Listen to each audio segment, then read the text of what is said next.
우리 오늘 읽었던 고린도전서 13장 4절과 5절 사이에 있는 두 개의 말씀을 가지고 사랑은 교만하지 않고 무례하지 않고라고 하는 제목으로 하나님 말씀을 전하겠습니다. 제가 지금 고린도전서 13장을 전하고 있는데 지금 한 절 한 절씩 보고 있잖아요. 그 이유 중에 한 가지는 이 사랑이라고 하는 것이 교회에 굉장히 중요한 요소여서 그래요. 이게 이제 기계로 말하면 좋은 기계가 두 가지가 있는데 이 두 가지를 연결하는 줄이라든지 또 윤활유 역할을 해야 되는 게 있는데 그 역할을 제대로 하려면 반드시 거기 사랑이 있어야 돼요. 사랑이 없으면 좋은 교회라고 할 수가 없거든요. 제가 주중에 어떤 그 목사님 설교를 들을 일이 있었는데 상당히 규모가 있는 교회예요. 목사님이 아주 말씀을 잘 전하시더라고요. 근데 그 목사님은 그런 말씀을 하시더라고요. 여러분들이 어느 교회에 갔을 때 그 교회에서 목사님 말씀을 통해서 굵직하게 뭔가 배울 게 없고 깨달을 게 없다 그러면 그 교회를 나가라. 그거는 좋은 교회가 아니다. 요즘 교회들은 교회가 찬양하고 뭐 이리 뛰고 저리 뛰고 하는데 그런 거 교회 아니다. 목사님 메시지를 통해서 뭔가 굵직한 게 배워야 된다고 그분은 말씀하시더라고요. 저는 제가 설교를 잘 못해서 그런지는 모르겠는데 저는 그거라고 생각하지 않아요. 저는 성도들이 교회에 왔을 때 교회에서 참 기분 좋은 하루였다.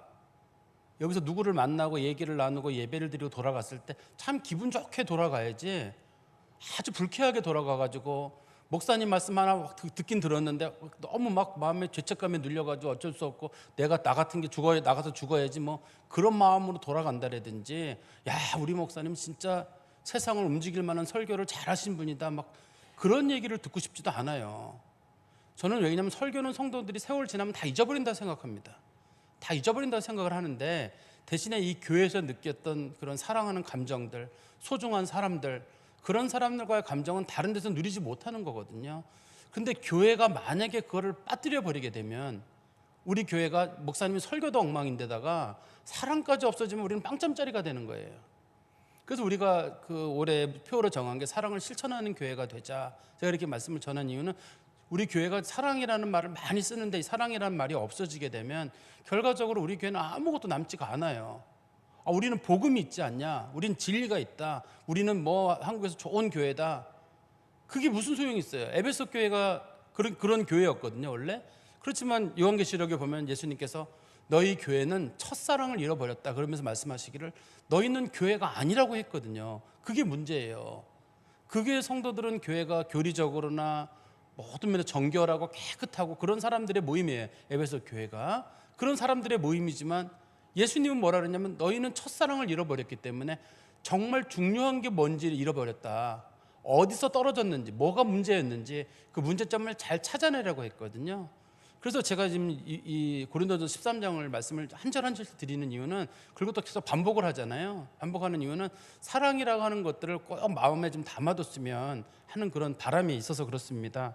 앞에 나와 있는 사랑에 대한 얘기들을 보시면 사랑은 오래 참는다고 했는데 이게 다 같이 항상 유지가 돼야 됩니다. 어떤 사람은 그 사랑을 많이 베풀기는 하는데 참지를 못해요. 그러면 빵점이에요.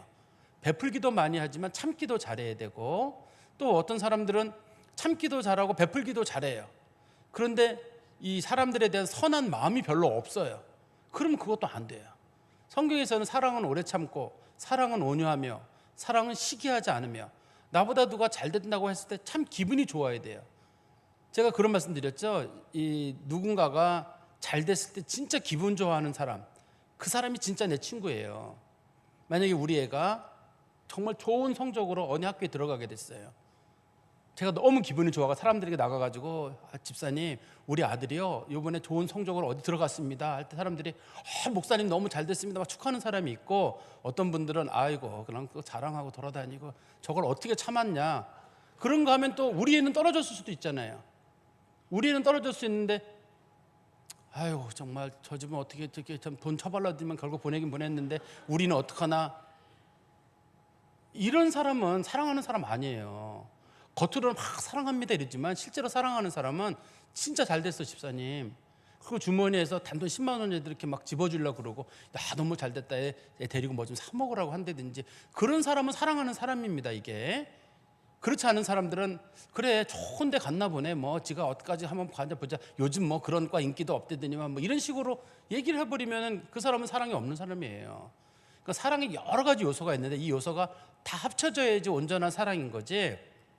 오래 참기도 하고 온유하기도 하고, 온유라는 말은 사랑을 실천하는 거라고 제가 말씀드렸는데, 시기하지 않는 마음도 필요하고, 그다음에 자랑하지 않는 마음. 자랑하지 않는 마음이란 말은 하나님께 내가 모든 걸 다 받았는데 내 수고의 결과로 받았다고 생각하는 사람들이 있어요. 그거는 자랑이에요. 성도들은 다 하나님의 은혜로 받는 겁니다. 세상 사람들과 교회에 다른 기준이 있다 그러면 세상의 기준은 열심히 노력해 잘 될 거야. 세상의 기준은 그래요. 교회의 가르침은 달라요. 하나님의 은혜가 있어야 잘 돼, 이렇게 얘기를 하고, 또 실제로 잘 된 사람도 곰곰이 생각해 보면 하나님의 은혜가 있었다 이런 말을 해요. 그 사람은 진짜 신앙인입니다. 그런데 마음속에 그래도 내가 열심히 살았지, 내가 수고했어, 너 잘했어, 이런 마음이 들면 그 사람은 하나님의 은혜를 잘 모르는 거예요. 성경에서 자랑한다는 말은 무슨 잘난 체하고 막 그런 것만 얘기하는 게 아닙니다. 하나님의 은혜로 내가 거저 받았는데 그래도 내가 열심히 했잖아, 내가 열심히 해서 이만큼 위치까지 올랐잖아. 세상 말로 인생 운이 좋아야 사는 거예요. 태어날 때부터 건강하게 태어나야 되고, 누구는 장애인으로 태어나면 열심히 하고 싶어도 안 돼요. 어떤 사람은 똑같은 걸 보고도 막 정리되는 기술이 있는 사람이 있거든요. 어떤 사람은 정리가 안 돼요. 어떤 사람은 운동 조금만 하고도 막 운동 근육이 막 생기는 사람이 있거든요. 어떤 사람은 날마다 운동을 해도 멸치 같은 사람이 있어요. 안 되는 사람이 있어요. 상당 부분은 저는 하나님의 은혜로 사람이 태어난다고 생각하고, 또 하나님의 은혜로 저는 간다고 생각해요. 그렇기 때문에 우리가 어떤 걸 하나 누린다고 했을 때도 나는 뭐 공부를 잘해서, 나는 운동을 잘해서, 그런 말 자체가 예수 믿는 사람들 입에는 안 통해요. 예수 믿는 사람들은 하나님의 은혜로 내가 좋은 학교도 들어가고, 내가 하나님의 은혜도 좋은 직장도 다니고, 하나님의 은혜로 내가 여기까지 왔고, 또 하나님이 부르시면 하나님의 은혜로 내가 부름도 받고, 이런 식으로 우리 그리스도인들은 말을 해야 진짜 그리스도인들입니다. 근데 오늘 본문에서는 교만하지 않는다고 했는데, 이 교만하다고 하는 뜻도 마찬가지예요. 사람들이 뭐 이렇게 잘난 척하고 그런 것보다는 자기 자신을 다른 사람들에 비해서 좀 나은 사람이라고 생각하는 거예요. 내가 좀 괜찮은 사람이라고 생각하는 거거든요. 그런데 만약에 사람에게 교만한 마음이 있을 수도 있지라고 한다 그러면 그 사람은 성령님의 마음을 모르는 거예요. 성령님의 마음은 예수 믿는 사람들에게 겸손을 주시지 절대 교만을 주진 않거든요. 성령 받은 사람, 하나님 사랑 받는 사람들은 하나같이 겸손한 마음이 있습니다. 그런데 이제 고린도 교회에는 어떤 일이 있었냐면, 당시 이 교회의 대표적인 목회자가 사도 바울과 아볼로였어요. 두 사람이 이 교회 출신의 목회자인데, 사람들이 얼마나 교만했는지 사도 바울과 아볼로에게 대해서도 저런 게 무슨 목회자고 저런 게 무슨 사도냐는 식으로 비난하는 사람들이 있었습니다. 목회자들 중에 거짓 선지자들이라고 불려지거나 거짓 교사들이라고 불려진 사람들이 바울과 아볼로에 대해서도 저게 무슨 목회자냐. 심지어는 고린도 후서에 가면 사도 바울이 얘기하거든요. 나 사실 설교 못한다고 고린도 교회에서 비난 많이 받았다는 거예요. 사람들이 사도 바울 설교 못한다고 사도 바울에 대해서 비난을 많이 하는 일이 있었거든요. 사도 바울이 그걸 다 감수했답니다. 근데 그 이제 잘하냐 못하냐를 떠나서 그 교회 교인들 중에는 사도 바울을 얕잡아보는 사람들이 있었거든요. 우리 한번 성경 말씀 보십시오. 성경 말씀 보시면 고린도전서 4장 6절 말씀해 보십시오. 고린도 4장 6절에 보시면, 형제들아 내가 너희를 위하여 이 일에 나와 아볼로를 들어서 본을 보였으니 이는 너희로 하여금 기록된 말씀 밖으로 넘어가지 말라 한 것을. 기록된 말씀을 고린도전서 4장 6절에서는 사도 바울과 바나바가 가르친 얘기를 뜻합니다. 구약 성경이나 신약 성경을 말하는 게 아니라요. 우리에게서 배워 서로 대적하여 교만한 마음을 가지지 말게 하려 합니다. 그게 사도 바울이 세웠거든요. 그리고 아볼로가 가르쳤는데도 사람들이 자꾸만 뭐 바울이 뭘 알아, 뭐 아볼로가 뭘 알아, 그런 식으로 이제 막 얘기를 하니까 사도 바울이 우리가 너희들에게 전한 그 가르침, 절대 그 가르침 바깥으로는 넘어가지 마라. 교만한 사람들이 나타나가지고 사도 바울이 알기는 뭘 하냐든지, 그러면서 그 사람들이 사도 바울의 사도권마저도 무시하는 일이 있었거든요. 그 사람들은 사도 바울이 음행하지 말라 그러면 음행하면 좀 어떠는데, 한번 성경 말씀 보십시오. 고린도전서 5장 1절 2절 말씀입니다. 너희 중에 심지어 음행이 있다 함을 들으니 그런 음행은 이방인 중에도 없는 것이라. 누가 그 아버지의 아내를 취하였다 하는도다. 그리하고도 너희가 오히려 교만하여져서 어찌하여 통한이 여기지 아니하고 그 일 행한 자를 너희 중에서 쫓아내지 아니하였느냐. 이게 지금 일반 세상에서도 없는 그런 문제가 있었는데 그걸 가지고 교회 성도들도 부끄럽지도 않고 교회 지도자들도 사람들을 내보내지 않은 거예요. 뭐 사람이 살다 보면 그럴 수도 있지. 사랑한다는 거랑 이거는 별개의 문제거든요. 그 중에 이 사람들이 뭐가 문제가 된 거냐면 죄를 범하고 나서도 뻔뻔한 거예요. 뻔뻔한 거랑 덮어주는 건 별개의 문제죠. 덮어주는 건 덮어주는 사람 쪽에 있는 건데 적어도 그 사람이 잘못됐다는 걸 인정을 해야 되는 거 아니에요. 적어도. 근데 고린도 교회에는 그런 사람들이 별로 없었습니다. 그래서 사도 바울이 자기가 고린도 교회에 다시 한번 갈 일이 있으면 내가 회초리를 들고 가가지고 너희를 가만두지 않겠다고 성경에 언급하고 있는데요. 고린도전서 4장 보십시오. 고린도전서 4장 18절부터 20절입니다. 고린도전서 4장 18절에서 20절까지 어떤 이들은 내가 너희에게 나아가지 아니할 것 같이 스스로 교만하여졌으나 주께서 허락하시면 내가 너희에게 속히 나아가서 교만한 자들의 말이 아니라 오직 그 능력을 알아보겠으니 하나님의 나라는 말이 있지 아니하고 오직 능력에 있음이라. 너희가 무엇을 원하느냐? 매를 가지고 너희에게 나아가랴? 사랑과 온유한 마음으로 나아가랴. 사도 바울이 이 교회 성도들에게 보인 태도는 뭐냐면 가서 좀 혼을 내주고 싶은 거예요. 그런데 이 교회 성도들이 아까 말한 대로 사도 바울도 얕잡아보고 뭐 아볼로도 얕잡아봤거든요. 근데 바울이 뭐라 그랬냐면 그렇게 실력 있으면 한번 능력을 보여봐라 그러라. 다시 성경 한번 보십시오. 우리 그 고린도전 4장 19절 말씀 보십시오. 19절에 보시면 주께서 허락하시면 내가 너에게 속히 나아가서 교만한 자들의 말이 아니라 오직 그 능력을 알아보겠으니 하나님의 나라는 말이 있지 아니하고 오직 능력이 있습니다. 이게 무슨 뜻이냐면 나도 능력 있어. 나도 예수 잘 믿어. 나도 말이야 바울만큼 해. 나도 아볼로만큼 해. 그러니까 사도 바울이 그래? 보여줘봐. 바울이 했던 이적을 네가 보여줘봐. 그렇게 네가 그렇게 잘났다고 그러고 비판을 많이 하는데 보여달라는 거예요. 이 교회 성도들 중에 교만한 사람이 꽤 많았던 거예요. 왜냐하면 어떤 사람들은 자기가 가지고 있지 않은 달란트 있잖아요. 그런 사람이 있으면 얕잡아 보는 거예요. 저게 무슨 달란트야. 예를 누가 방언을 한다. 방언이 시끄럽지 않으면 방언하는 건 전 좋다고 생각해요. 시끄럽지만 않다고 그러면 개인적으로 기도하는 거에 대해서는. 근데 어떤 사람들은 저게 무슨 기도야. 전 신학학교에서도 한번 그런 거 봤어요. 어떤 분이 방언이 있다고 하니까 어떤 분이 방언 반대하시는 어떤 교수님이 너 혹시 귀신 들린 거 아니야 식으로 그런 얘기를 하더라고요. 또 막 나 그런 논쟁하는 걸 한번 본 적이 있었거든요. 하나님의 은사 가지고 막 그런 식으로 그건 교만한 거거든요. 근데 어떻든 간에 이 고린도 교회 성도들 중에 아주 교만한 사람들이 많이 있었는데 자기가 가지고 있는 건 최고, 다른 사람들이 가지고 있는 건 나쁜 거, 이런 식으로 평가를 내리는데 심지어는 바울과 바나바에 대해서마저도, 바울과 아볼로에 대해서마저도 아주 그런 부정적인 태도를 취하고 있었거든요. 근데 하나님의 은혜를 받은 사람들, 이런 사람들 하나만 교회에 있어도 교회가 아주 혼란에 빠지게 돼요.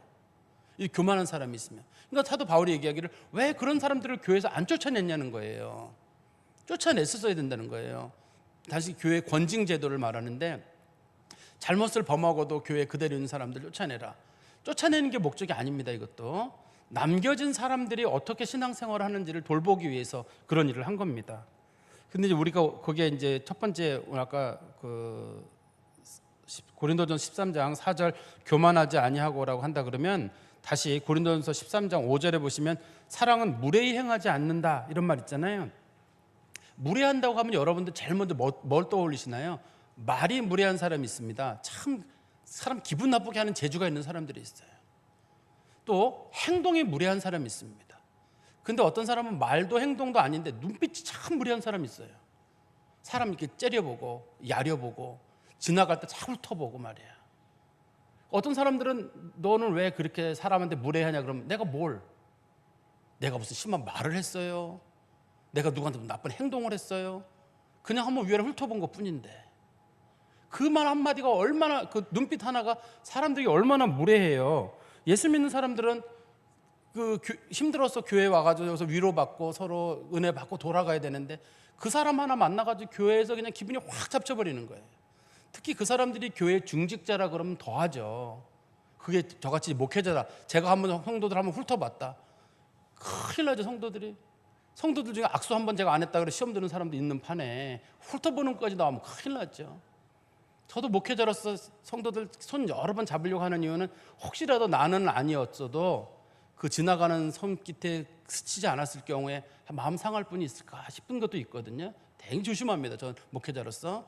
그런데 우리 목회자들이나 장로님들은 조심하는 반면에 그 이제 나중에 권사님들이나 집사님들은 자기랑 마음에 안 맞는 사람이거나 누가 혹시라도 문제 있는 사람이 있으면 저 사람이 그렇대, 뭐 저 사람이 그렇대, 그런 식으로 말하는 것들. 그래서 교회에서 이제 좀 무례한 행동들이거든요.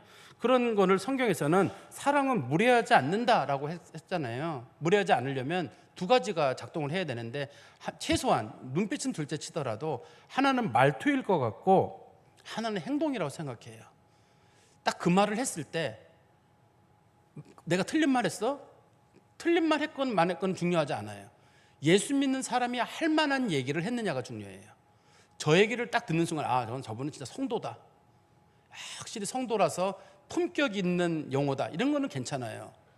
그렇지만 대부분 사람들이 기분 나쁘게 하는 말들은 대부분 있는 말 한다고 하면서 하는 말이거든요.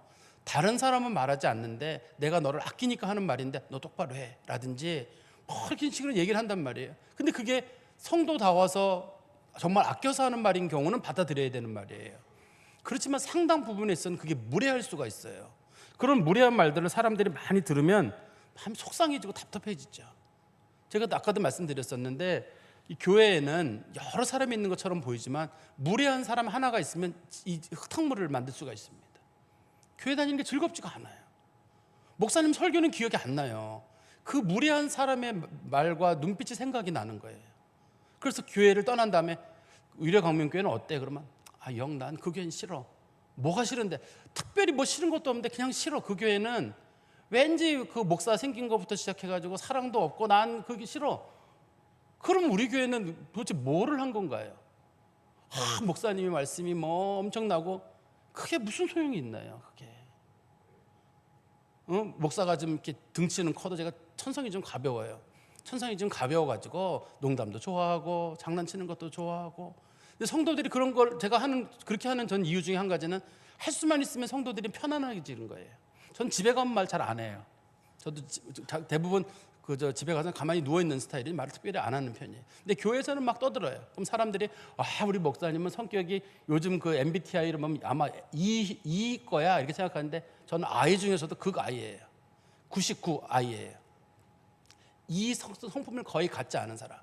그래서 대학 다닐 때 심리학과 교수님이 검사하시면서 심 목사님은 직업 때문에 아마 이게 E로 드러나는 것 같다. 만약에 목회자가 안 됐으면 정신병원에 들어가기 딱 좋다는 거예요. 혼자 있기 딱 좋은 그런 스타일이에요. 그렇지만 교인들 앞에서는 저는 안 그렇다고 생각해요. 막 떠들고 얘기하고 잘 지냈냐고 물어보고. 성도들은 그만한 대우를 받을 만한 자격이 있거든요. 여기 예배 드리러 오고 헌금도 내고 다 여기서 그러려고 오는 거지. 여기 와서 무슨 꾸중 듣고 잔소리 듣고 그거 들으러 오는 건 아니잖아요. 저는 우리 교인들이 이렇게 제가 가지고 있는 저의 방침이나 당회가 가지고 있는 이런 방침을 잘 따라서 어떻게 하면 사랑을 실천할 수 있을까? 내 천성이 그렇고 태생이 그렇더라도 그걸 좀 고쳐서라도 할 수만 있으면 들어오는 사람들마다 기분 좋게 하고 인사 나누고 친한 사람들뿐만 아니라 그렇지 않은 사람들도 잘 챙겨주려고 애를 쓰고 그래가지고 어떤 사람들이 2026년도에 위례광명교회에서 사랑을 실천한다고 했는데 도대체 뭘 한 거야? 그때 나는 그때 아무개로부터 이런 사랑을 받았어. 누구가 우리 애들한테 껌 하나도 사줬어. 뭐 사탕이라도 하나 사줬어. 그때 나는 그때 너무 행복했어. 마음은 힘들었지만 난 그때 사람들하고 매우 행복했어. 이렇게 우리는 주로 느낌만 남거든요. 교회에 떠난 다음에 느낌만 남아요. 참 그때 나 좋았어. 행복했어. 교인들 서로 화해하는 교회였고 서로 좀 은혜가 많은 교회였다. 이런 교회로 저는 남겨지기를 바라거든요. 또 한 가지는 이제 말이라고 하는 게 중요하다 그러면 또 한 가지가 이제 예의 발음이라고 하는 게 중요한데 다른 사람에 대한 존중이에요. 제가 우리 오후 예배 때 여러 번 말씀드렸었는데 저는 우리 교회 성도들이 간혹 혹시라도 아무개 목사, 예를 들어 저에 대해서 신 목사, 뭐 노 목사, 뭐 김 목사 이런 식으로 저는 부르는 거 별로 좋지 않아요. 근데 어떤 분들은 그러시더라고요. 목사님 그거 목사님들의 공식 칭호입니다. 그러는데 그 말은 그렇게 하시지만 실제로는 내려보는 거거든요. 제가 만약에 그 학교 선생님 가가지고 여기 죄송합니다. 우리 이해강 장로님께서 학교 선생님이셨는데 여기 이해광 교사 어디 있어요? 그러면 그거 내려보는 표현이에요. 이해광 선생님 어디 계십니까? 라고 물어보면 제가 예의를 갖추고 최소한 중간 정도 표현을 하는 거죠. 근데 교사 어디 있어요? 라고 교사라는 칭호 쓸 수 있잖아요. 그렇지만 그게 공식 칭호라고 보기 어렵거든요. 장로님도 마찬가지. 뭐 김장로 어디 갔어? 뭐 박장로 어디 갔어? 최장로 어디 갔어? 이렇게 무슨 장로라는 표현도 뒤에서 특히 연세 드신 분들이 그럴 수가 있거든요. 그럴 때도 할 수만 있으면 좀 님자를 붙여서 그거 뭐 님자 하나 들어간다 큰일 나는 건 아니잖아요. 아무개 권사님도 마찬가지고 집사님도 마찬가지고 어떤 분들이 그런 권위적이라 그러는데 뒤집어 생각해 보세요.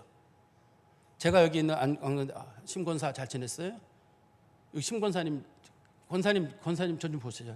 잠결이시라도 제가 이제 심권사 잘 님자 빼고 심권사 잘 지냈어요? 그럴 때 목사님이 님자를 했나 안 했나?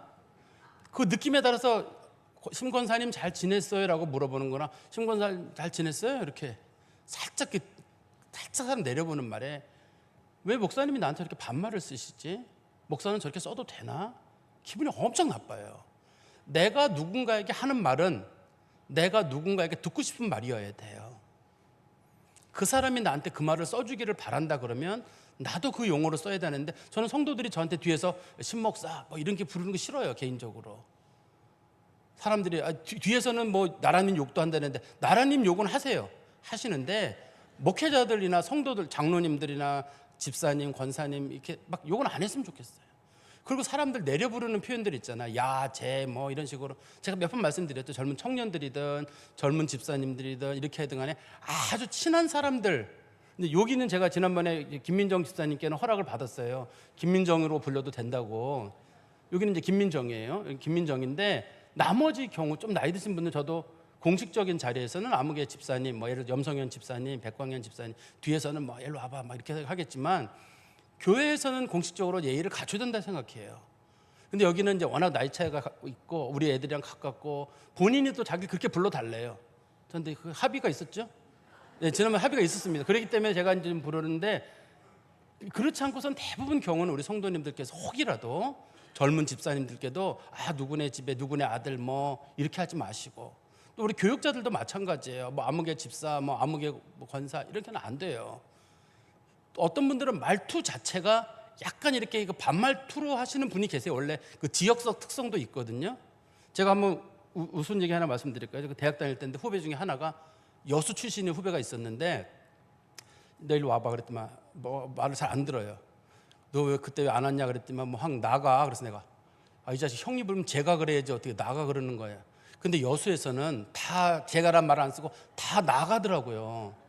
내가 너 일로 와봐 그랬더만 형 나가. 그래서 이 자식 나라고 하지 말고 제가라고 하지. 형 나가 그게 아니란 게. 그래서 이 자식이 저한테 엄청 혼났던 기억이 나요. 근데 그 지역은 특성적으로 아마 저라는 말을 안 쓰고 나가 이렇게 쓰나 봐요. 엄청 혼났던 기억이 나는데 그런 분들도 여러 지역이 서로 사람들이 얽혀 살기 때문에 그런 분들마저도 교회에서는 조금 좀 용어를 그렇게 썼으면 좋겠어요. 님자를 가능하면 붙여서 쓰고 나이가 어린 사람도 존중해서 불러주고 그러면 어른들은 막대해도 되느냐? 그렇지 않아요. 젊은 사람들은 어른들을 어른들답게 또 대해주시고 그래야지만 이게 교회가 좀 서로 교만하지 않고 무례하지 않은 그런 교회가 되지. 교회가 무례하면 교회 다니는 맛이 나나요? 제가 또 한 가지 지난주부터 한번 말씀드렸었는데 우리 교회 성도들과 서로 인사도 좀 하자. 어떤 분들은 목사님 인사 번거롭다는 거예요. 인사하지 않고 지나가는 게 제일 무례해요. 제가 먼저 말씀드렸죠. 저 청년들 중에 누군가가 저 사람 누구냐? 담임 목사님이 담임 목사가 뭐야? 그러면서 막 서로 웃고 그러는데 그냥 모르더라도 담임 목사님인지 누군지 모르더라도 서로 뭐 안녕하세요 뭐 그러면 좋은데 담임 목사가 뭐야? 그러고 가더라고요. 꽤 오래전 일이에요. 그런 것처럼 교회에서는 그냥 지나가는 사람들 그냥 모르는 사람처럼 싹 지나가는 거 그거 예의가 아닐 것 같은데 제 생각에는 적어도 같은 교회 성도들끼리는 그 예의가 아닐 것 같아요. 제가 뭐 유학생활 짧게 했습니다만 제가 유학생활 할 때도 사람들 지나갈 때 뭐 보통 지나갈 때 부딪히지 않고 지나가더라도 I'm sorry라고 한다든지 뭐 excuse me 하고 지나가거든요. 그랬던 기억이 나요. 어떤 사람도 그냥 지나가면서 탁 쳐다본다는 얘기는 싸우자는 뜻이거든요.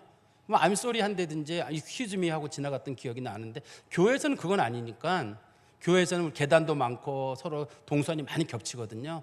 권사님 안녕하세요, 집사님 안녕하세요. 권사님인지 집사님인지나 장로님 호칭을 모를 경우에는 안녕하세요, 뭐 반갑습니다. 저는 그래서 저희 교회가 이게 전 세계에 있는 교회 중에 인사 제일 잘하는 교회였으면 좋겠어요. 인사를 제일 잘하는 교회. 그래서 그 교회는 목사님 말씀이 어때? 말씀은 빵점이야. 괜찮아요. 뭐 원래 부족한 사람이니까 뭐 빵점도 좋은데, 그 교회 갔더니만 인사 너무 잘하더라. 사람들이 들어올 때부터 사람들이 인사를 잘하고, 뭐 예배위원회 문제가 아닙니다. 이건 전 교인의 문제예요. 전 교인들이 서로 인사하고 반갑다 얘기하고, 또 만나면 또 인사하고. 한 번 했으면 됐지. 근데 나는 한 번 하고 잊어버리지만 그 사람은 나 잊어버릴 수가 있거든요. 아예. 왜 우리 중에 약간 치매 오신 분들은 인사하고도 또 돌아서면서, 그런 분들 계시잖아요. 목사님 저 왔어요. 내가 알고 있습니다. 근데 또 가다가 목사님 저 왔어요. 그런 분들 계시거든요.